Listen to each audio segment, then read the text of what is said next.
Good morning, students. Today I am going to start the revision of chapter 14, A Healthy and Long Life. In times, people consider diseases the curse of God.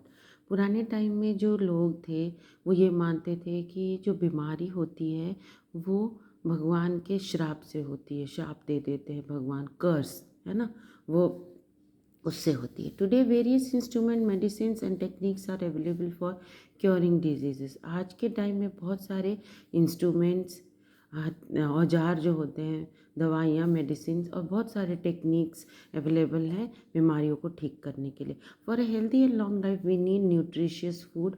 हमें लंबे life के लिए और healthy life के लिए क्या चाहिए? Nutritious food चाहिए। ऐसा फूड जो न्यूट्रिशियस हो, clean and pollution free environment होना चाहिए। हमें साफ़ सुथरा एनवायरनमेंट मिलना चाहिए एंड प्रॉपर मेडिकल एड और प्रॉपर मेडिकल फैसिलिटी मिलनी चाहिए। We must take precaution to prevent the occurrence of disease. We know that prevention is better than cure.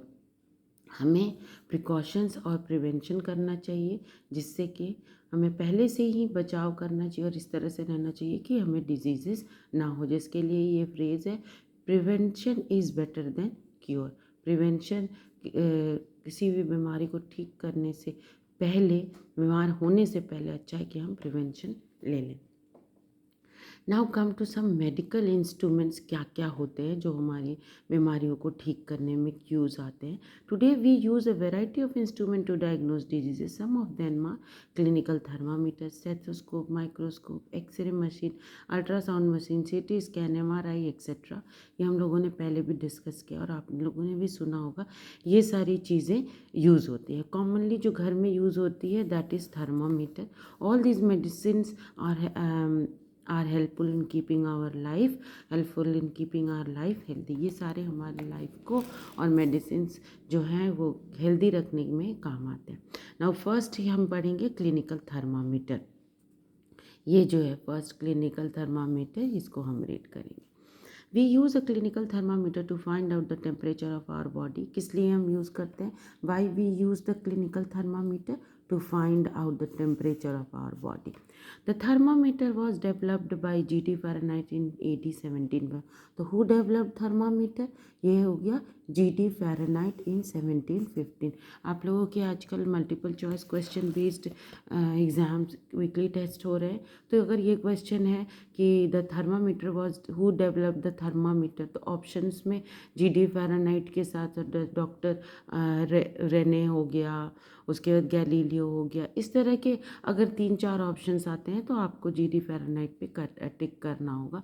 इसलिए ऑप्शंस के लिए परेशान होने की ज़रूरत नहीं है। Only you have to learn the answer. जो करेक्ट आंसर आप अगर लर्न कर लोगे तो ऑप्शंस कोई भी हो आप उसमें उसको सॉल्व कर लोगे क्वेश्चन को। Today there are 2 types of thermo. How many types of thermometer?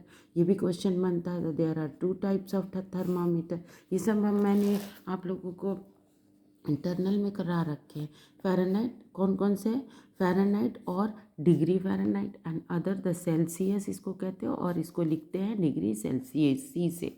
The normal temperature of our body, human body क्या होता है? तो अगर फ़ारेनहाइट थर्मामीटर में हम इसको मेज़र करेंगे तो 98.4 डिग्री फ़ारेनहाइट, और अगर सेल्सियस थर्मामीटर में करते हैं तो इसको हम बताएंगे 37 degree Celsius.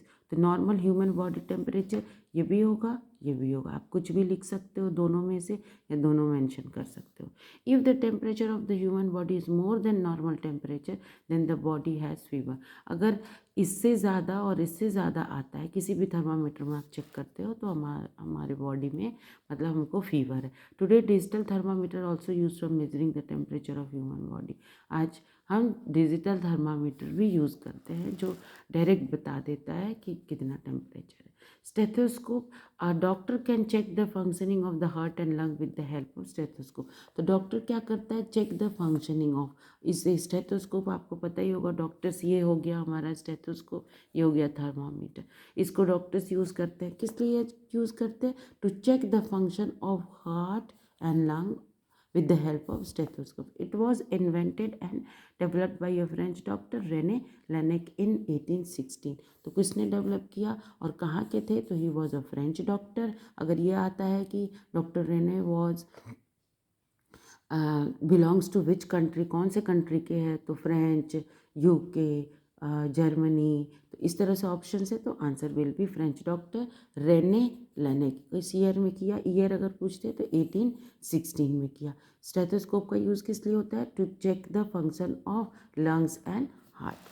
Once Dr. Rene saw two children sitting at the two ends of a log and hollow log of wood. They were whispering through the log and could hear even the slightest sound from one end to the log to the other. Dr. Rene checked it and was amazed. एक बार doctor Rene ने देखा लकड़ी का टुकड़ा, इस तरह का मान लो एक लकड़ी का टुकड़ा है, ठीक है, इस तरह का लकड़ी का टुकड़ा कहीं पे पड़ा हुआ है. वहाँ पे कुछ बच्चे इधर से और कुछ बच्चे इधर से आवाज़ कर रहे थे. हॉलो मतलब ये अंदर से खाली है, और यहाँ से कोई बच्चा बोल रहा था तो दूसरे एंड पे दूसरे बच्चे को बहुत हल्की सी आवाज़ सुनाई पड़ रही थी. इसको सुन करके डॉक्टर रेने वॉज अमेज्ड, उनको बहुत ही आश्चर्य हुआ. अब इस नेक्स्ट इन हिज क्लिनिक, फिर उन्होंने अपने क्लिनिक में ही doctor Rene tried it on his patient. कैसे इन्होंने, इससे उनको आइडिया मिला और उन्होंने कुछ ट्राई किया अपने पेशेंट पे. उन्होंने एक पेपर को रोल किया, इसी तरह से हम पेपर तो रोल कर सकते हैं. पेपर को रोल किया and placed it one and on the chest of the patient and other and near his year. एक एंड को पेशेंट के चेस्ट पे लगाया और दूसरे एंड को अपने ईयर के पास लगाया. He was surprise to hear the heart beat of his patient. उनको बहुत सरप्राइज हुआ कि वो अपने पेशेंट के हार्ट बीट को सुन पा रहे थे. So this led to the development of stethoscope. तो स्टेथोस्कोप का डेवलपमेंट कैसे हुआ? इन ये जो लॉग ऑफ वुड था, इससे उनको आइडिया मिला. फिर उन्होंने अपने क्लिनिक में ट्राई किया किस तरह से एक न्यूज़पेपर को रोल करके. Next is microscope. माइक्रोस्कोप, यहाँ पे ये microscope is given. Here the picture of G.D. Fahrenheit is given. A microscope can make small objects look very big. Micro object क्या करता है, क्या काम है? Micro object can make small object look very big. It was probably developed by, अगर question है microscope makes a small object, उसके बाद ऑप्शन में looks very big, look very small, look very large, इस तरह से. It was probably developed by the owner of an optician shop in Holland. तो इसको किसने डेवलप किया था? एक ऑप्टिशियन थे जो कि ऑप्टिशियन शॉप के ओनर से, जो कि हॉलैंड के थे. हॉलैंड एक कंट्री का नाम हो गया. ऑप्टिशियन शॉप जो कि जहाँ पे हमें जहाँ पर चश्मे बनाए जाते हैं या मिलते हैं, है ना, वो हो गए ऑप्टिशियन शॉप. उसके ओनर ने इस चीज़ को डेवलप किया था, माइक्रोस्कोप थे, जिनका नाम था जैकरियस Jansen. Once Jacques Jansen, the owner, happened to look at a fly through two lenses placed one behind to the other. He saw the fly huge in size. इन्होंने एक बार देखा जो ऊपर कुछ चीज़ उड़ रही थी आसमान में, वो उसको उन्होंने दो लेंस को एक दूसरे के पीछे लगा करके वन बिहाइंड द अदर देखा, तो जो फ्लाई थी वो बहुत बड़ी दिख रही थी. Based on this idea he developed a flea glass which enlarged things many times. उन्होंने एक फ्ली ग्लास डेवलप किया जो कि चीज़ों को क्या करती थी, बहुत बड़ी कर देती थी. मेनी टाइम्स, अगर वन छोटी है तो उसको 2 to 3 टाइम्स या बहुत मेनी टाइम्स बड़ी कर देती थी. So he developed what? He developed flea glass. Dr. Jacques Jansen. Now Galileo.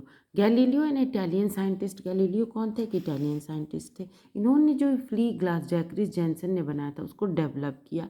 He developed improved किया the flea glass and called it microscope. उसमें और जो भी चेंजेस लाने थे, जो भी उसमें उनको लगा कि कमी है, उसको उन्होंने इम्प्रूव किया.